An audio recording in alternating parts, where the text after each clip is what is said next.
I have to talk to you a little bit about, this huge moment where you practically broke the internet, certainly TikTok, and you decided to generously give the fans an explicit version of Potential Breakup song. This is a potential breakup song. All I want is just one. What was it like re-recording that song now in your 30s and sort of giving it the R-rated treatment? I mean, it was funny. It was interesting to like dissect the song and kind of find a new, fresh take on it. I mean, it was great for AJ to be able to get into the studio and remix it, remaster it, take out some of the things in the track that I think just weren't necessary. We were able to kind of like take down some of the auto tune that was such a sound, back in the day that was used in so many songs. What kind of a boyfriend would forget that? Who would forget that? It was just fun to give it like a makeover. And I think the fans that were able to connect with it. I think a lot of them have been waiting and wanting some kind of a explicit version, which is what made us like laugh and feel like we needed to give this to the fans. It was perfect timing, with having its moment on TikTok, and then us, already being in the studio making new music, and then having Slow Dancing, released right after that. It was kind of just perfect timing, and we really couldn't have created it better. We get out on the road in 2022 and we hit, a bunch of places overseas, and then we do the US as well. So we've got like a good 4 months of touring for us ahead, but it's been a while since we've been out on the road. I'm really excited. I have to ask you, I did a little bit of math on the song. I counted 2 F-bombs. Except for the fact it was my birthday, my f***ing birthday. Before you nearly in a situation that you're gonna miss really dearly. Come on. I counted 1 S-bomb. Let me repeat that. I want my back. Was there ever a world where you toyed with the idea of making it more explicit, adding more profanity? I think we felt like it was good how it was and not going too crazy, and that we were just replacing words that were already there.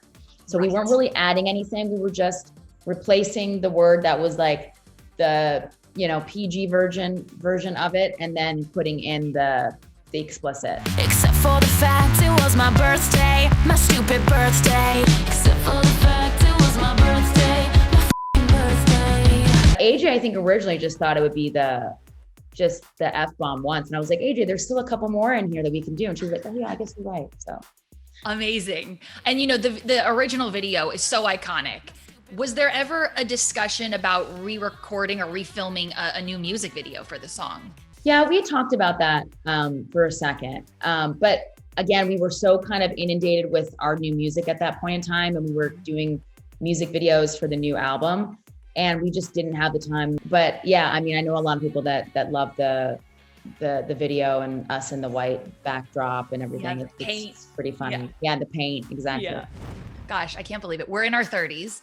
And for you to now see a whole new generation of fans discover your music, popularize it, and make it go viral on TikTok, I mean, what do you make of that?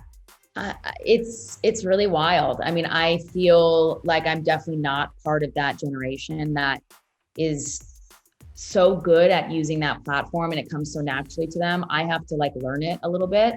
But at the same time, it's great to see that younger fans are getting turned on to our music, whether it's the old music or this new music, in these new ways. And we're just happy to have them on board. I mean, they've followed us for so many years, even throughout the time when we weren't making music and we were really focusing on our acting projects.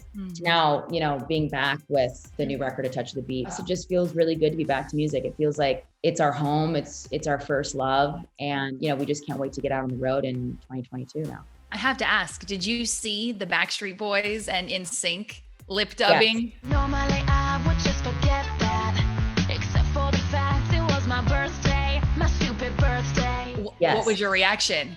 I mean, it's pretty fantastic. It's so funny to see this this resurgence of acts from an era where it was unlike any other. The early 2000s was so special, and AJ and I were huge NSYNC fans and Backstreet too. So seeing them do that was just like, it was pretty funny. I was like, my younger self would have just been like, no, this isn't real. You know I'm counting on you to mix, don't you? Hey, I used to play softball. You better hold your breath. Good luck. Mm-hmm.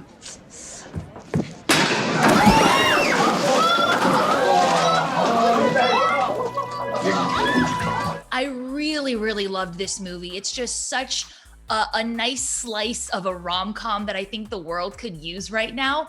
Totally. Sand Dollar Cove, how do you describe it? I describe it as this really sweet love story between two kind of opposite characters that come from very different worlds. You know, Ellie is a city girl and Brody is a small town boy. And the two of them just find this connection with each other. And, you know, they're a little bit at odds at the beginning of our story, but by the end of it, you know, Ellie's kind of fallen in love with this small town.